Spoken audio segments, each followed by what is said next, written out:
It's time, ladies and gentlemen. This is one of the most requested fragrances I've had from you guys to review here on the channel. We're talking the new Acqua di Gio from Armani Eau de Parfum 2022 release. A few weeks ago, almost about a month ago now, I did a first impression unboxing and I talked about this, and at that point it was an amazing first impression, but I've been wearing this and today we're gonna find out if this is still a 10, if it's still a great fragrance, how it compares to all the other flankers, and if you guys should look into purchasing this because now it's actually available worldwide. You can actually find this readily available. So let's hop into it. All right, so before we hop into the actual new release, I want to talk to you guys about some of the ranges, some of the offerings from Acqua di Gio. I'm not really going to get into the other releases so much, but I'm going to give you a little bit of an overview of my thoughts into all the other different flankers. So Profondo Lights, they added this minty facet to the fragrance, but it was really more marine, blue and aquatic, like heavy aquatic marine tinge to those fragrances. Quite nice, very playful, and perhaps the most youthful ones from the collection.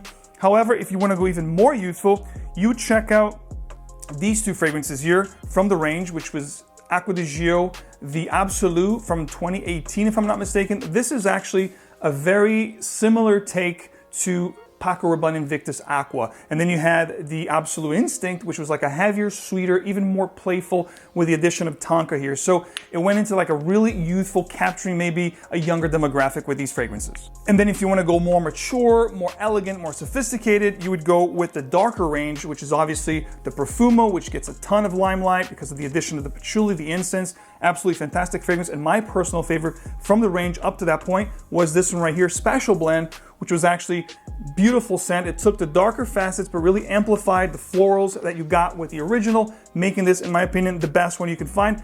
It's still floating out there, but it was a limited edition, so kind of hard to find, but Special Blend, amazing. And then my personal favorite of all time from the range is actually the Essenza, which really took things to this really nice metallic mineral kind of a vibe. The vetiver here was very amplified, which I'm a very big lover of vetiver scents. So this is definitely my favorite. Now let's see, because if you look at the bottle here from the new Acqua di Gio Eau de Parfum, they are very similar with the exception for this is actually metal magnetic cap and the base here is also metal. This is a more cheaper version, if you will, no metal, base. And the cap is actually wooden, but the bottles are quite similar. From what people said, it was actually a combination between the original and Essenza. Let's find out. Real quickly, before we get into the actual, dissection of this fragrance, let's talk about the presentation, guys. Very minimalist, cardboard box, really nice, very similar to the original, except for Eau de Parfum here.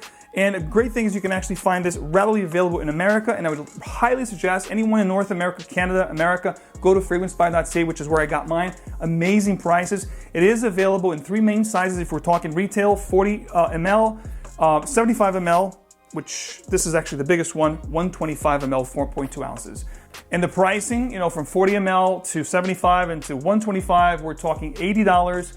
107 and 142. All right, so let's talk about the actual smell. How does this thing smell, guys? So here's the bottle. Let's take it for a test drive, test trip. Sprays are always great on Armani. One of the best in the game. Okay, so the opening here is absolutely illustrious. You're gonna smell this, you're gonna love it. There's nothing here that you're not gonna appreciate. Opens up with this gorgeous melange of citruses. To me, what screams out is the grapefruit, what they call a green mandarin, but it's really grapefruit that you're gonna get here. Similar to the very natural grapefruits that you get out there that you love with fragrances like Dolce & Gabbana Forever, a light blue Forever that people loved from last year, which I wasn't a huge fan. It was very sharp for me. This is actually a little nicer. Love the grapefruit here. It has a little bit of a geranium action here that adds almost like a mintiness to it. And again, it has the DNA of the original. The only difference here is it's not gonna be as floral as you get with the OG. Now, this is an OG here, guys, which is an absolute stellar fragrance, one of the best selling fragrances of all time, for a reason, a masterpiece. And again, this is going to be, this is timeless. You smell something like this, it never gets old. It always smells great, always is very appealing, very, inviting.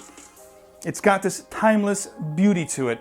Citrus, aquatic, ozonic, floral, and fruity. An absolute juggernaut of a fragrance. And now we're talking Essenza. The Essenza is going to be the sharpest of the bunch. Again, it has this metallic / mineral vibe to it. And it has almost like a smokiness and earthiness because of that vetiver, amplification that they did with this fragrance. It is my favorite. There's no two ways about it. Now, as you wear Eau de Parfum, which is actually what I'm wearing today as well, I have the dry down here. It's very clear that on the taster strip, you're gonna get most of the citruses and a little bit of the aquaticness tinges.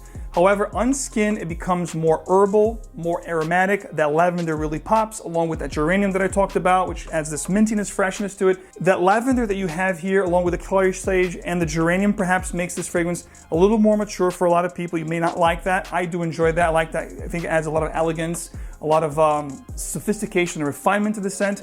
But some people may think it's a little bit too aged, a little more mature. And I have to say, this particular, three that I'm talking about here, the original, this one, as well as the Essenza, will be perhaps the more mature of the bunch of everything ever released so far from this line. I think everything else anybody can wear and enjoy. This one here, perhaps the heart is going to be something that a youngster will not appreciate as much. Now, the EDP also does not have the cologne heavily infusion that the original had, and I believe the Essenza also contained. This one here has some kind of a synthetic addition to this fragrance, which adds very good projection and performance, but it gives the fragrance a little bit of a sharp, astringent dry down, which I did not expect to have with this fragrance at all.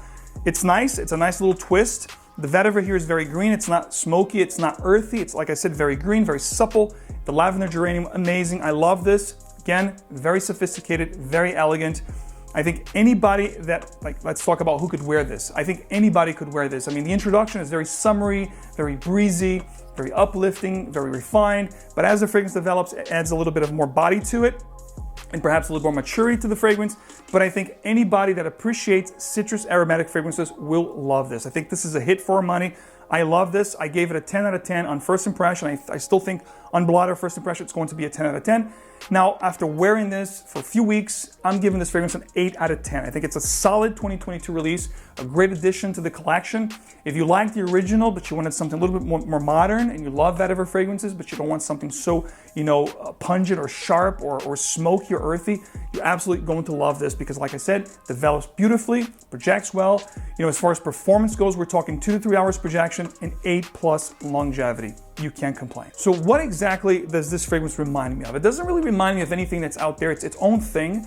However, you can definitely attest to the fact that if you have tried or owned any of the other flankers, talking about the original and Essenza, and perhaps a little bit of a smidge of Profumo with the patchouli here also in the base. So it's like they took a little bit of elements from these juggernaut releases and combine it, highlighting all these little facets into this fragrance, which again, a great release from 2022 that I highly suggest. I'm not saying go run and buy it. It's readily available now. You can find it discounted. But furthermore, you don't have to go to fragrancebuy.ca and pick up a bottle right away. Get a decant, try it on skin, make sure you love it. Go to perfume.com, enjoy the code. There's a code going on, and enjoy a sample, live with the scent. Make sure you love it before you commit to a full bottle. I think it's definitely bottle worthy. So guys, thanks so much for tuning in. Let me know in the comments below, number 1, which one is your favorite Acqua di Gio so far? Number 2, have you tried the new 2022 Eau de Parfum? What are your thoughts on it? If you enjoyed this video, if you like what I do here, guys, leave me a like, subscribe for more, and of course, turn your notifications so you get these videos straight to your feed. As always, guys,